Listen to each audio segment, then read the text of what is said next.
UP police constable normalisation में किसको कितना फायदा मिलने वाला है। जय हिंद, राम राम। सभी का बहुत बहुत स्वागत है target government job YouTube channel पर।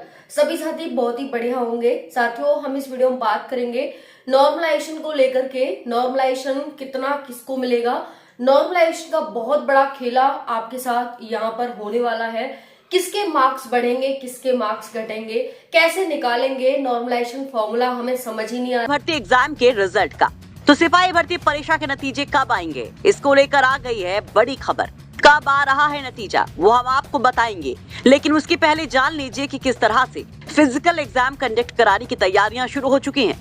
यूपी पीआरबी के डीआईजी ने प्रदेश के सभी जिलों के एसपी, एसएसपी और पुलिस कमिश्नर्स को लेटर लिखकर शारीरिक योग्यता परीक्षण की तैयारियां तेज करने के निर्देश दिए हैं। इस यूपी पुलिस भर्ती बोर्ड इसी हफ्ते के भीतर सिपाही भर्ती लिखित परीक्षा का रिजल्ट जारी कर सकता है। संभावना तो ये भी है कि ये रिजल्ट दिवाली से पहले यानी अक्टूबर के एंड में ही जारी कर दिया जाए। इस कैसे निकालना है, क्या करना है, तो आपको सारी जानकारी इस वीडियो में पता चलने वाली है कि नॉर्मलाइजेशन फॉर्मूला एक्चुअल में है क्या, कैसे किस साथी के मार्क्स है वो बढ़ेंगे, किस साथी के मार्क्स घटेंगे यहाँ पर। और आंसर के आने के बाद काफी साथियों के मार्क्स हैं वो घटे हैं, तो परेशान ना हो आप उस चीज को लेकर के। मैं इस वीडियो में आपको सारी जानकारी देने वाली हूँ, तो वीडियो में एंड तक बने रहिएगा। चैनल पर पहली बार आए तो सब्सक्राइब कर लेना।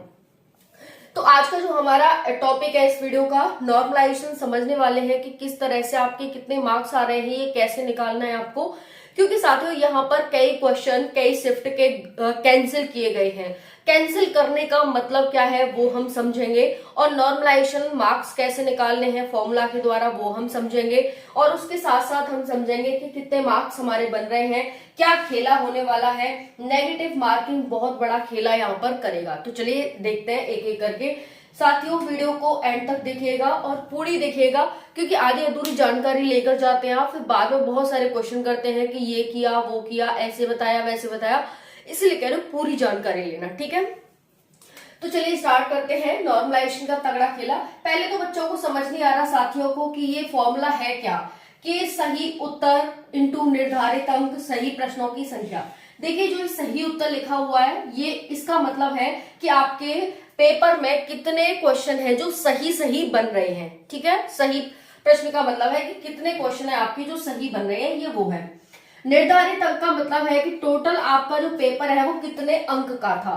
तो इसका मतलब है ये 300 अंक का था। मान लो आपके 110 प्रश्न सही बन रहे हैं, ठीक है। सही प्रश्नों की संख्या कितनी है, सही प्रश्न कितने आपने मतलब कितने हैं उसमें। जैसे मान लो अभी ले लेते हैं 31 की सेकंड शिफ्ट, 31 की सेकंड शिफ्ट में 7 क्वेश्चन कैंसिल कर दिए गए हैं। तो अब आपके 150 प्रश्न थे, 150 में से 7 प्रश्न कैंसिल कर दिए, तो बचे कितने साथियों, 143। तो 143 आपके सही प्रश्नों की संख्या है, ठीक है। 150 में से 147 सही प्रश्न है, उसमें से आपने कितने सही किए वो है, और टोटल आपका पूर्णांक कितने का ये वो है, ठीक है। जैसे मान लेते हैं ये आपकी एक शिफ्ट है और ये दूसरी शिफ्ट है, ठीक है। ये 25 की सेकंड ले लेते हैं, ये 31 की सेकंड ले लेते हैं। अब एक बच्चे ने 110 क्वेश्चन सही किए, इसमें भी 110 क्वेश्चन सही किए। अब इसमें 7 क्वेश्चन कैंसिल कर दिए एग्जामिनर ने, आयोग ने, और यहाँ पर 3 क्वेश्चन गलत किए, कैंसिल किए हैं। तो यहाँ 7 क्वेश्चन और यहाँ 3 क्वेश्चन, तो किसको ज्यादा फायदा मिलेगा? क्या ज्यादा क्वेश्चन कैंसिल हुए उस शिफ्ट के बच्चों को फायदा मिलेगा, या जिनके कम क्वेश्चन गलत हुए कैंसिल हुए उनको फायदा मिलेगा? या फिर एक और माइंड में आ सकता है क्वेश्चन आपके कि जिस शिफ्ट के बिल्कुल भी कैंसिल नहीं हुए उसको फायदा मिलने वाला है। सारी जानकारी आपको इस वीडियो में देखने को मिलेगी। तो चलिए देखते हैं। यहाँ पर देखिए 110 नंबर इस बच्चे के भी है, ये ए बच्चा है और ये बी बच्चा है, इसके 110 नंबर है। बाकी क्राइटेरिया यहाँ पर 143 का या 147 का है। इसके मार्क्स बन रहे हैं वो 230.76 मार्क्स बन रहे हैं, और इसके मार्क्स बन रहे हैं वो 224.48 मार्क्स बन रहे हैं। यानी बच्चे ने सही दोनों में, इसमें 110 थे, इसमें 110 थे। अब देखो क्या होगा भाई, यहाँ पर नेगेटिव मार्किंग जिसने ज्यादा करी होंगी तो उसके यहाँ पर मार्क्स कटे होंगे, उसने हटाए होंगे ना भाई यहाँ पर, क्योंकि नेगेटिव तो हटाने पड़ेंगे ना उसे। नेगेटिव हटा के किए तो भाई अब मान लो इसने ज्यादा क्वेश्चन सही करके आया, नेगेटिव हटा के 110 बन रहे, ये बिना नेगेटिव भी करके आया, सब कुछ मिलाकर मान लो यहाँ पर बन गया 230 और यहाँ पर बन गया 224.48।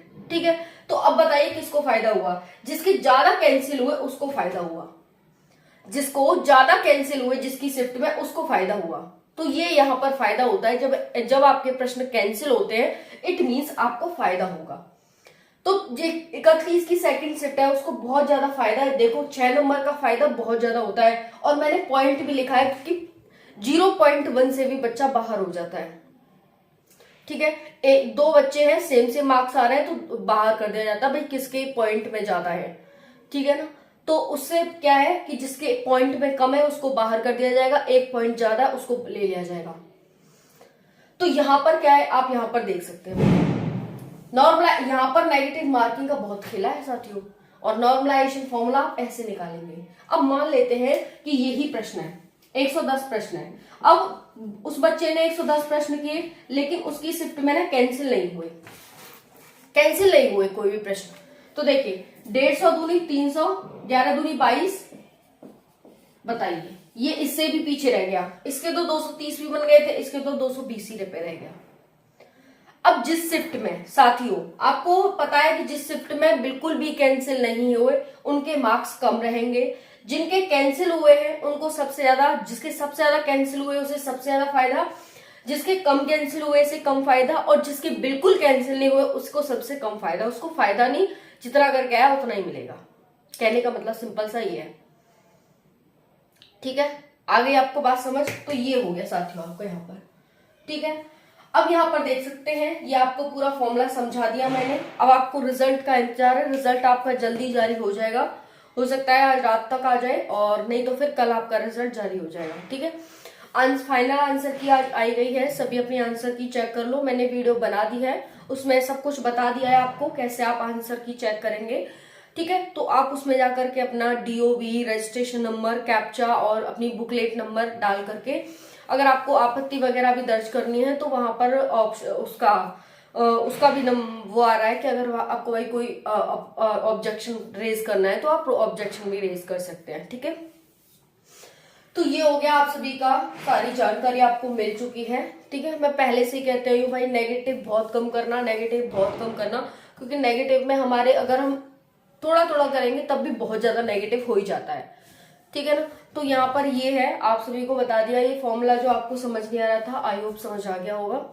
बाकी अब रनिंग स्टार्ट कर दो अपनी बहुत तेजी से, जोरों शोरों से, क्योंकि अब आपके पास समय बहुत कम है। थैंक यू, जय हिंद।